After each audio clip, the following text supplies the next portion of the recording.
Welcome to the world of computer networks. In this video, we'll start by exploring what data communications really mean. Data communication is the process of transmitting digital data between two or more electronic devices using a transmission medium.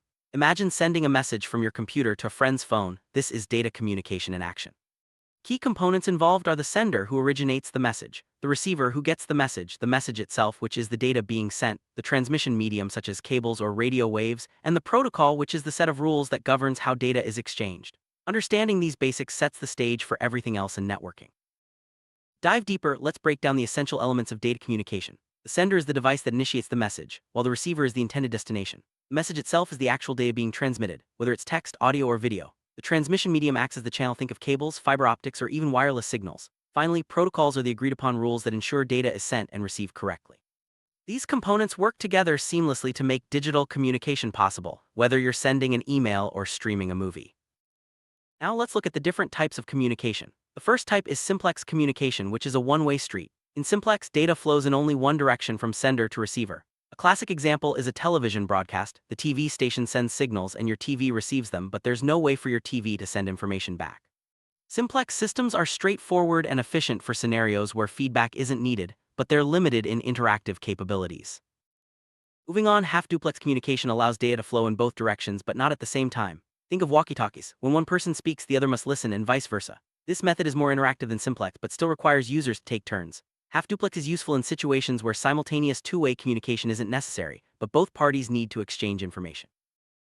Full-duplex communication takes things a step further by allowing data to be sent and received simultaneously. A great example is a phone call, where both people can talk and listen at the same time. This type of communication is essential for real-time interactions and is widely used in modern networks. Full-duplex systems maximize efficiency and enable smooth, natural conversation. When it comes to sending data, there are two main methods: serial and parallel transmission. Serial transmission sends one bit at a time over a single channel, making it ideal for long-distance communication. Parallel transmission, on the other hand, sends multiple bits simultaneously across several channels, which is faster but best suited for short distances. Understanding these methods helps us appreciate how data moves efficiently across different types of networks. Network is a collection of interconnected devices that communicate and share resources. These resources can include data, applications, and hardware, and the connections can be wired or wireless. Key components of a network include hosts like computers and smartphones, routers which connect different networks, switches which manage data flow within a local network, transmission media such as Ethernet cables or Wi-Fi, and protocols, the rules that govern communication. Networks make it possible for us to share information and resources efficiently. Networking serves several important purposes. It enables resource sharing such as printers and files across multiple devices. It also allows for efficient communication through emails, instant messaging, and video calls. Networking supports centralized data management, making it easier to back up and secure information. Additionally, it enhances collaboration, allowing teams to work together seamlessly regardless of their physical location. These benefits make networking a cornerstone of modern digital life. Let's explore the different types of networks, starting with LAN or local area network. A LAN connects computers within a small area like a building or office. It's commonly used to link personal computers through communication media such as twisted pair or coaxial cables. LANs are ideal for sharing resources and information quickly within a limited space, making them a fundamental part of most organizations. Next is PAN or personal area network. This type of network is arranged around an individual, typically within a range of about 10 meters. PANs are used for connecting personal devices like smartphones, tablets, and laptops. They're perfect for syncing data between your gadgets or connecting to wireless accessories, making everyday digital life more convenient and connected. Metropolitan Area Network, or MAN, covers a larger geographic area by interconnecting several LANs. MANs are often used by government agencies to connect with citizens and private industries. These networks typically use telephone exchange lines to link different locations within a city or metropolitan area, providing high-speed connectivity over a broader region than a LAN. Wide area networks, or WANs, extend over vast geographical areas such as states or even countries. WANs are not limited to a single location and use telephone lines, fiber optic cables, or satellite links to connect distant networks. This makes them essential for multinational organizations and internet service providers, enabling global communication and resource sharing.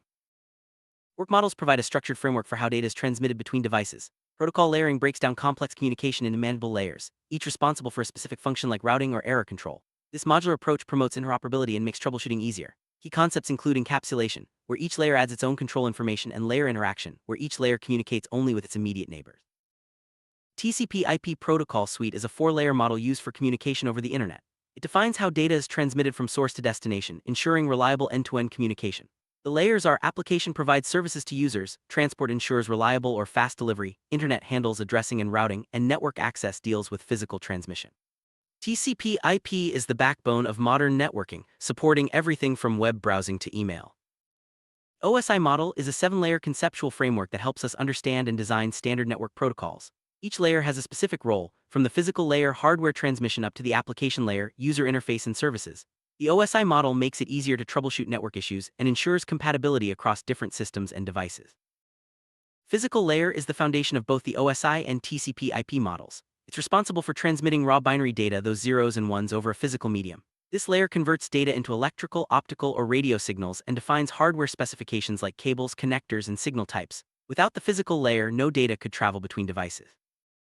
Transmission media are the physical paths through which data travels. Guided media use physical cables like twisted pair, coaxial, and fiber optic cables to direct data. Unguided media or wireless use electromagnetic waves to transmit data through the air, such as radio waves, microwaves, and infrared. Each type has its own advantages and is chosen based on the needs of the network. Switching is the process of directing data from source to destination across a network. Packet switching divides data into small packets, which are transmitted independently and reassembled at the destination. This method makes efficient use of bandwidth and allows multiple communications to occur simultaneously, making it the standard for modern networks. There are two main types of packet switching: the datagram approach and the virtual circuit approach. In the datagram approach, each packet is treated independently and may take different routes to reach its destination. This method is fast but can result in out-of-order delivery. The virtual circuit approach establishes a logical path before sending data, ensuring all packets follow the same route and arrive in order, ideal for reliable communication. Packet switching offers several advantages. It uses bandwidth efficiently, as network resources are only used when data is being transmitted. Multiple devices can communicate simultaneously, and packets can be routed independently, increasing scalability and flexibility. This makes packet switching ideal for today's high-traffic dynamic networks, supporting everything from web browsing to video streaming.